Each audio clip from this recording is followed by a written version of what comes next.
बिस्मिल्लाहिर्रहमानिर्रहीम। अस्सलामु अलैकुम प्यारे बच्चों, उम्मीद करता हूँ आप खैरियत से होंगे।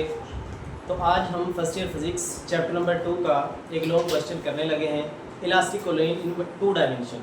पहले हमने एक सवाल किया था इलास्टिक कोलिजन इन 1 डायमेंशन कि अगर दो गेंदें हैं आपस में टकराती हैं और टकराने के बाद उनकी सिमत एक ही सिमत में हरकत करती है तो उसको कहेंगे इलास्टिक कोलिजन इन 1 डायमेंशन। लेकिन अगर टकराने के बाद उनकी जो सिमतें वो तब्दील हो जाती हैं, यानी एक दूसरे के सेम सिमत में हरकत नहीं करते, तो उसको कहेंगे इलास्टिक कोलिजन इन 1 डायमेंशन। ठीक है, सबसे पहले इसकी डेफिनेशन आती है। तो डेफिनेशन हमारे पास क्या आएगा, an elastic collision is 2 dimension in 2 dimension is a type of collision. यानी इलास्टिक कोलिजन दो तरफा उस कोलिजन को कहा जाता है in which the momentum and kinetic energy of the system conserve, जिसमें मोमेंटम और काइनेटिक एनर्जी जो होगी सिस्टम की वो कंजर्व एक जैसी रहेगी। ठीक है, तो उसके बाद हमारे पास क्या आएगा, टोटल मोमेंटम टकराने से पहले का या टकराने के बाद का मजमूई तौर पे एक जैसा रहेगा, यानी sum of total momentum before collision and sum of total momentum after collision is equal, वो दोनों बराबर होंगे। उसके बाद हमारे पास एक्सप्लेनेशन में हम वही लिखेंगे जो हमने वहाँ पे लिखा था, सिर्फ थोड़ा सा मेजर डिफरेंस होगा। हमने लिखा था कंसीडर वी हैव 2 balls, फर्ज के हमारे पास 2 गेंदें हैं, having basis m1 and m2, उनके बेसिस m1 और m2 है, moving with velocities u1 and u2, उनके वेलोसिटी u1 और u2 है, और जो u2 है वो हम क्या ले लेंगे, 0 ले लेंगे, यानी दूसरी गेंद पर रुकी हुई है। ठीक है, बिफोर कोलिजन टकराने से पहले, and v1 and v2 velocities after collision, और जो v1 और v2 है वेलोसिटीज है आफ्टर कोलिजन। अब आप देखें, अगर एक हमारे पास गेंद है वो इस तरह के टकराती है, टकराने के बाद अगर एक ही सिमत में जाएगी तो हम कहेंगे इलास्टिक कोलिजन इन 1 डायमेंशन। लेकिन अगर ये दो यहाँ से टकराने के बाद जो m2 गेंद है वो ऊपर की तरफ चली गई और जो m1 गेंद है वो नीचे की तरफ चली गई, तो हमारे पास क्या हो गया, इलास्टिक कोलिजन इन 2 डायमेंशन, यानी ये दो तरफा हो गया। ठीक है, अब फर्ज किया हमारे पास अगर एक चीज जाती है सीधा ऊपर की तरफ तो हम उसको क्या कहते हैं कि अलोंग y एक्सिस, अगर एक चीज जाती है सीधा आगे की तरफ हम उसको कहते हैं अलोंग x एक्सिस। अब यहाँ पे जो गेंद है आप गौर से देखेंगे तो वो दो तरफा जा रही है, मतलब क्या, ये x एक्सिस की तरफ भी जा रही है, मतलब आगे भी जा रही है, पोजीशन इसकी ये थी और मौजूदा पोजीशन इसकी यहाँ पे, और अगर आप देखें तो ऊपर भी जा रही है, पहले यहाँ पे थी अब देखें कितना ऊपर चली गई, तो इसकी मोशन कौन सी हुई, 2 डायमेंशन, दो तरफा। तो इसलिए हमने मोमेंटम निकालना है अलोंग x एक्सिस और मोमेंटम निकालेंगे अलोंग y एक्सिस। अब जब एक यहाँ पे दो जाविये बनते हैं, एक यहाँ पे थीटा 2, हमने जो गेंद दूसरी गेंद है वो दो जाविये बना रही है, एक x एक्सिस के साथ एक y एक्सिस के साथ। अब जो x एक्सिस के साथ जाविया बनेगा उसको हम क्या कहेंगे, वो cos थीटा होता है। क्यों, cos theta is equal to base into hypotenuse, यानी कायदा बटा वितर। कायदा ये है और वितर हमेशा तिरछी लाइन को कहा जाता है, तो इनके दरमियान जो जाविया बनेगा उसको क्या कहेंगे, cos थीटा। तो दूसरा हमारे पास बनता है sin थीटा, तो sin थीटा किसके बराबर होता है, परपेंडिकुलर ओवर हाइपोटेन्यूस, यानी अगर जो जाविया अमूद और वितर के साथ बनेगा उसको हम sin थीटा कहेंगे। तो यहाँ पे अगर हम मोमेंटम निकालना चाहते हैं, मोमेंटम हमारे पास क्या होता है, मोमेंटम हमने पढ़ा हुआ है वो होता है mv, या हम उसको mu भी लिख सकते हैं। क्यों, v का मतलब वेलोसिटी है, तो अगर हम वेलोसिटी u लेंगे mu आ जाएगा, अगर हम वेलोसिटी v लेंगे तो mv आ जाएगा। अब यहाँ पे इस तरफ जो कंपोनेंट बनेगा x कंपोनेंट, ठीक है, वो क्या बनेगा, हमारे पास जो गेंद दो है ये दो जाविये बनाती है, एक y एक्सिस के साथ और एक एक्सिस के साथ। तो जो हमारे पास मोमेंटम होगा उसके दो कंपोनेंट बन जाएंगे, एक हमारे पास होगा मोमेंटम अलोंग x एक्सिस, एक हमारे पास होगा मोमेंटम अलोंग y एक्सिस।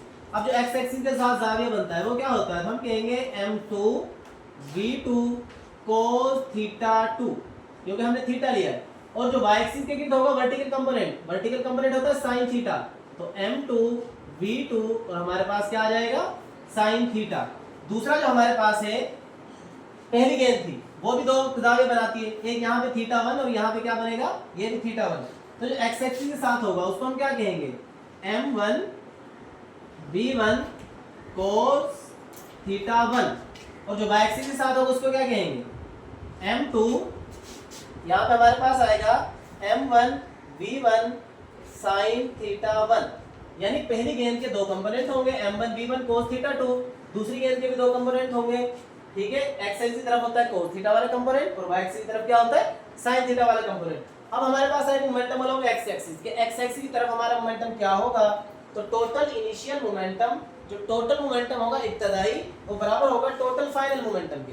यानी अगर हम मजमूआ ले लें बाद वाले मोमेंटम का, तो हमारे पास क्या आएगा, यहाँ पे इनिशियल मोमेंटम क्या है m1u1, तो हमारे पास आएगा m1u1 इज इक्वल टू, ठीक है, नहीं सॉरी, m1u1 टोटल है ना, जमा कर लेंगे। पहली गेंद का क्या होगा m1u1, दूसरी गेंद का क्या होगा m2u2, बराबर है का x कंपोनेंट कितना है m1v1 cos θ1, m1v1 cos θ1, इसका x कंपोनेंट क्या है m2v2 cos θ2, ठीक है।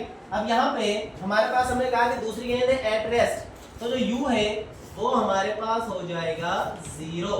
अगर मैं यहाँ पे दर्ज करता हूँ तो हमारे पास क्या आएगा, तो हमारे पास निकलेगा m1u1 प्लस m2u2 की जगह हमने 0 लिखना है, तो साथ में क्या आ जाएगा m1v1 cos θ1 plus m2v2 cos θ2।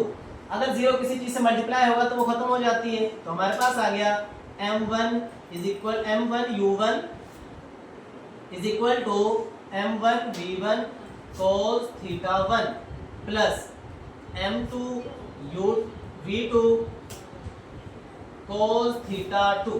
ये हमारे पास आ गया हॉरिजॉन्टल कंपोनेंट होगा पाथ, ठीक है। अब हम क्या निकालेंगे मोमेंटम अलोंग y एक्सिस, तो मोमेंटम हमारे पास होगा initial momentum is equal to final momentum.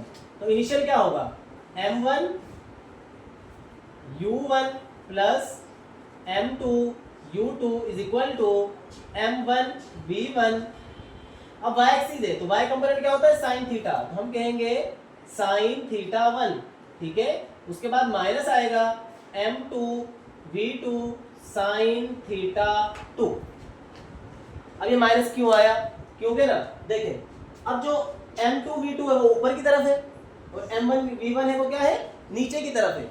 ये दोनों बराबर होंगे लेकिन डायरेक्शन क्या है ऑपोजिट है, तो इसलिए हमारे पास क्या आ जाएगा माइनस आ जाएगा, ठीक है। तो हमारे पास जो y एक्सिस के अलोंग, अब देखें जो स्पीड थी u1 और जो u2 थी वो किसकी तरफ थी x एक्सिस की तरफ, तो y एक्सिस की तरफ पहले जो स्पीड थी नहीं, तो हमारे पास क्या आएगा, हम लिखेंगे u1 is equal to u2 और बोथ इक्वल टू 0।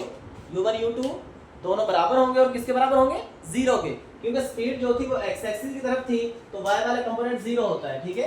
तो हमारे पास आएगा m1 u1 को 0 दर्ज किया, फिर हमारे पास आएगा m2 u2 को 0 दर्ज किया, तो यहाँ पे आ गया m1 v1 sin θ1 minus m2 v2 sin θ2।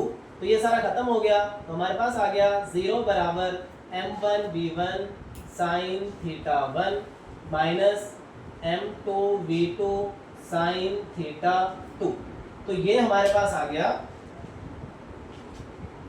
Momentum along y axis. अब हमने क्या निकाला kinetic energy of the system, ठीक है। तो हम सिंपल निकालेंगे काइनेटिक एनर्जी ऑफ सिस्टम, यानी जो हमारे इसकी काइनेटिक एनर्जी कितनी होगी, ठीक है। तो काइनेटिक एनर्जी किसकी वजह से होती है, किसी जिस्म में उसकी हरकत की वजह से मौजूद एनर्जी को काइनेटिक एनर्जी कहा जाता है।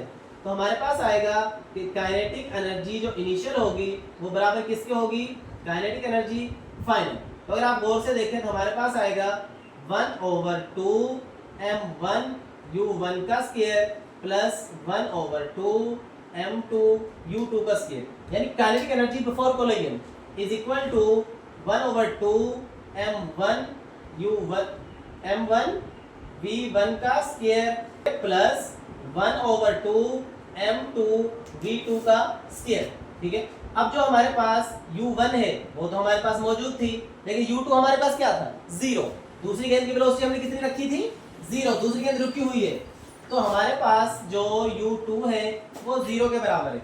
तो यहाँ पे हमारे पास आएगा 1/2 m1 u1 का स्क्वायर प्लस 1/2 m2 u2 की जगह हमने 0 लिखना है, बराबर होगा 1/2 कॉमन ले लिया m1 v1 का स्क्वायर प्लस m2 v2 का स्क्वायर, ठीक है।